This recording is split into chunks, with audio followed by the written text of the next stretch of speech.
Tim Ferriss's The 4-Hour Workweek wasn't just a book. It was a total bombshell that completely changed how we thought about work. But let's be real. How do those ideas actually hold up today? In our world of nonstop Slack pings and Zoom calls that could have been an email? So let's dive in, because we're not just going to recap a book today. Nope. We're building a step-by-step tutorial, pulling its best principles and aiming them right at you, the modern remote worker. So, let me just start by asking you this. Does your whole work from anywhere setup feel a little more like work from everywhere all the time? I mean, you've got the freedom, on paper at least, but are you really free? Or do you feel more chained to your laptop than you ever did to a desk in an office?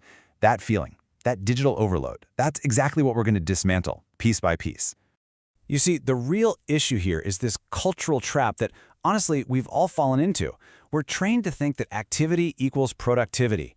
A packed calendar, an overflowing inbox, telling everyone how busy you are, we wear it like a badge of honor. But the always-on culture is just that, a trap. It rewards the appearance of being busy, not getting actual, meaningful results. And that, my friends, is a fast track to burnout, not success. So, this requires a complete shift in mindset. Ferriss had a name for people who get this: the new rich. And for them, being rich isn't just about the money in the bank. It's about having time and freedom of movement. It's all about designing a life where your job serves you, not the other way around. The goal is not to cram more hours into your day. It's to get more incredible results from the hours you actually work.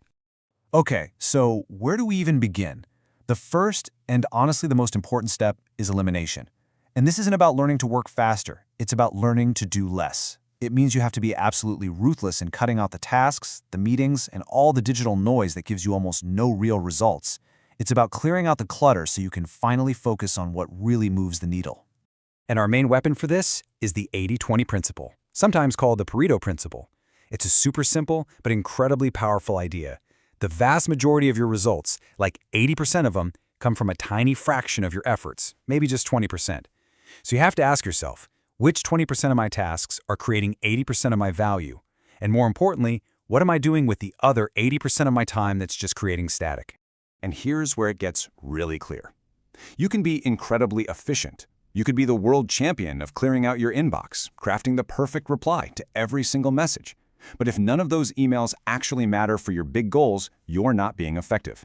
The whole point of elimination is to stop being efficient at unimportant things and start being brutally effective on the handful of things that truly count. So what does this actually look like day to day? Well, let's take on the biggest time vampire of them all, email. Ferriss says checking it constantly is an absolute productivity killer. It trains your brain to just react all day. The solution? Check it just twice a day. Seriously, maybe once around noon and again before you log off.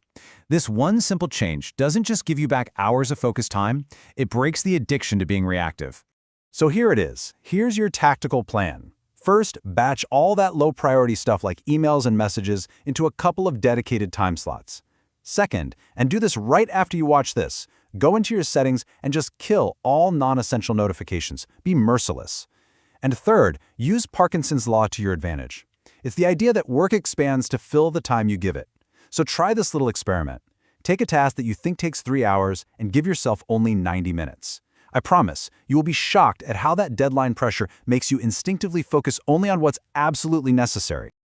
All right, now that we've cleared out all the junk, it's time for the next step, automation. So once you're left with tasks that are actually important but don't necessarily need your specific brain power, you can start building systems that handle that administrative weight for you. The goal here is pretty simple. Just imagine all those repetitive, mind-numbing tasks, the data entry, pulling reports, scheduling meetings, all of it just handled by a system. This frees up your mind, your creativity, your strategic thinking, to zero in on the big picture ideas that actually make a difference. It's about letting you do the work that only you can do. A fantastic place to start is your calendar. Think about it. How many emails does it take just to schedule one meeting? It's nuts. Tools like Calendly or Clockwise just get rid of that whole dance. You set your availability, you protect those sacred blocks of deep work time, and you just send a link. It's clean, it's professional, and it builds a protective wall around your most valuable resource, your focus. Okay, next up, workflow automation. Now this sounds techy, but tools like Zapier or Make are basically just digital glue that connects the apps you already use. Imagine this. Every time you get an email with an attachment, it's automatically saved to the right folder. or every new lead from your website gets added to a spreadsheet without you lifting a finger. These little automations save you from that death by 1,000 clicks that makes up so much of our admin work. Now, this third one is a human one, a virtual assistant. This might have sounded crazy when Ferriss first wrote about it, but today it is completely within reach. For a surprisingly low cost, you can hand off tasks like basic research, booking your travel, or even filtering your inbox to a professional. This is probably one of the most powerful ways to literally buy back your own time. So, you've eliminated the clutter. You've automated the rest. What happens now? See, this isn't just about getting more done at your job. It's about what you do with all the time and the mental energy that you've just clawed back. This is about creating a totally new kind of freedom in your remote work life. So, I want to leave you with this question. And really think about it. If you actually did this and you got back just 10 hours every single week, what would you do with that time? Would you pick up a new skill? Spend more time with your family? Travel somewhere? Or, hey, maybe just shut down your laptop and go for a walk in the middle of the day? The point was never just to work less. It's to live more.